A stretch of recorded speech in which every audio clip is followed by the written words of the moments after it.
ಸರಿ ಸರ್, ಈಗ ಹೇಳ್ತಾ ಇದ್ದೀವಿ, ತಿಳ್ಕೊಂಡು ನಾನು ಮಾತಾಡ್ತೀನಿ.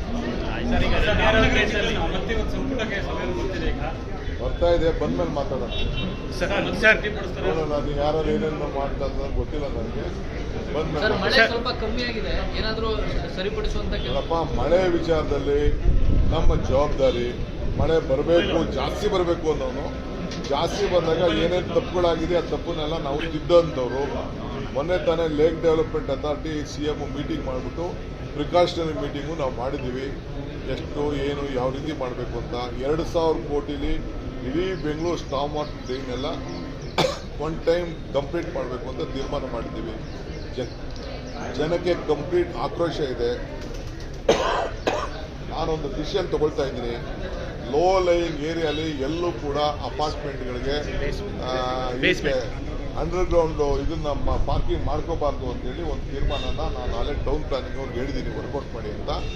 ಎಷ್ಟು ದೂರದಲ್ಲಿ ಅದನ್ನು ಬಿಡಬೇಕು ಅಂತ. ಯಾಕೆಂದರೆ ಕೆಲವು ಕಡೆ ನೀರು ಕಡಿಮೆ ಇದ್ದು ಕೂಡ ಇದು ಜಲ ಬರ್ತಾ ಇದೆ. ಜಲ ಬಂದು ದಿನ ಪಂಪ್ ಮಾಡ್ತಾ ಇದ್ದಾರೆ. ಅದು ಶಾಕ್ ಆಗಿಬಿಟ್ಟು ಪಾಪ ಒಂದು ತಂದೆ ಆಮೇಲೆ ಒಬ್ಬ ಚಿಕ್ಕ ಹುಡುಗ ಇಬ್ಬರು ತೀರ್ಕೊಂಡಿದ್ದಾರೆ. ಸೊ ಆ ದೃಷ್ಟಿಯಿಂದ ಇದು ನಾವು ಇಡೀ ಬೆಂಗಳೂರು ನಗರದಲ್ಲಿ ಆ ತೀರ್ಮಾನವನ್ನು ಮಾಡಬೇಕು ಅಂತ ಮಾಡ್ತೀವಿ. ಬೆಂಗಳೂರು ನಗರನೂ ಮಾಡ್ತೀನಿ, ಹೊರಗಡೆನೂ ಕೆಲವು ಎಕ್ಸ್ಟೆಂಡ್ ಮಾಡಬೇಕಾದಂಥ ಒಂದು ಪರಿಸ್ಥಿತಿ ಬರ್ತದೆ. ಯಾಕೆಂದರೆ ಅವರೆಲ್ಲ ಅಂಡರ್ಗ್ರೌಂಡು 1 ಲೆವೆಲ್ 2 ಲೆವೆಲ್ ಪಾರ್ಕ್ ಮಾಡಿದ್ರೆ ನೀರೆಲ್ಲ ಬಂದು ಈ ಥರ ಆಗಿ ಪರಿಸ್ಥಿತಿ ಬರ್ತದೆ. ಸೊ ಅದಕ್ಕೆಲ್ಲ ಟೆಕ್ನಿಕಲ್ ಆಗಿ ನಾನು ಅದಕ್ಕೆ ತೀರ್ಮಾನ ಮಾಡ್ತೀನಿ. ಆಗಿರೋದು ಏನು ಮಾಡೋಕ್ಕಾಗಲ್ಲ. ಹೊಸ ಕಟ್ಟಡ ಯಾವುದೇ ಬಂದರೂ ಕೂಡ ಅದಕ್ಕೆ ಮಾಡ್ತೇವೆ. ಅದಕ್ಕೆ ನಾವು ಮುಂಜಾಗ್ರತೆಯಾಗಿ ಆ ಕಡೆ ಈ ಕಡೆ ರೋಡ್ ಮಾಡಿಸ್ಬೇಕು ಅಂತ ತೀರ್ಮಾನ ಮಾಡಿದ್ವಿ. ಆ ರೋಡ್ ಆಗ್ತು ಅನ್ನೋ ಒಂದು ಪ್ರೊಟೆಕ್ಷನ್ ಇರ್ತದೆ. ಯಾರೂ ಒಳಗಡೆ ಬರಲ್ಲ. 50 ಮೀಟ್ರ್ ಒಳಗಡೆ ಅದಕ್ಕೆ ಮಣ್ಣು ತೆಗೆಯೋಕ್ಕೆ, ಇದನ್ನ ಕಸ ತೆಗೆಯೋಕ್ಕೆ ಎಲ್ಲರೂ ಕೂಡ ಅನುಕೂಲ ಆಗ್ತದೆ. ಜನ ಓಡಾಟಕ್ಕೂ ಅನುಕೂಲ ಆಗ್ತದೆ. ಸರ್, ಈಗ ಇಡಿ ದಾಳಿ ವಿಚಾರ ಸಂಬಂಧಪಟ್ಟಂತೆ ರಣ್ಯರ್ ಅವರ ಕೇಸ್ ಲಿಂಕ್ ಆಗ್ತಿದೆ ಸರ್. ಬಿಜೆಪಿಯವರು ನೇರವಾದಂಥ ಆರೋಪ ಮಾಡ್ತಾ ಇದ್ದಾರೆ ಸರ್. ನಾನು ಪರಮೇಶ್ವರ್ ಹತ್ರ ಮಾತಾಡಿದೆ, ಬೆಳಗ್ಗೆ ಅವ್ರ ಮನೆಗೆ ಹೋಗಿದ್ದೆ ನಾನು. ಅವರು ಒಂದು 25 ಲಕ್ಷ 15 ಲಕ್ಷ ಕೊಟ್ಟಿದ್ದಾರೆ. ನಾವೆಲ್ಲ ಸಾರ್ವಜನಿಕ ಜೀವನದಲ್ಲಿ ಇದ್ದೀವಿ. ಬೇಕಾದಷ್ಟು ಜನ ಟ್ರಸ್ಟ್ಗಳು ನಡೆಸ್ತಾರೆ. ಮದುವೆ ಸಮಾರಂಭ ಮತ್ತೊಂದಲ್ಲಿ ಗಿಫ್ಟ್ಗಳು ಕೊಟ್ಟಿರ್ಬೋದು. ಅವರು ರಣ್ಯರ್ ಅವರು ಕೊಟ್ಟಿರ್ಬೋದು. ಅವ್ರದ್ದು ಯಾವುದೋ ಒಂದು ಫ್ಯಾಮಿಲಿ ಮದುವೆ ಇತ್ತು, ಗಿಫ್ಟ್ಗಳು ಕೊಟ್ಟಿರ್ಬೋದು.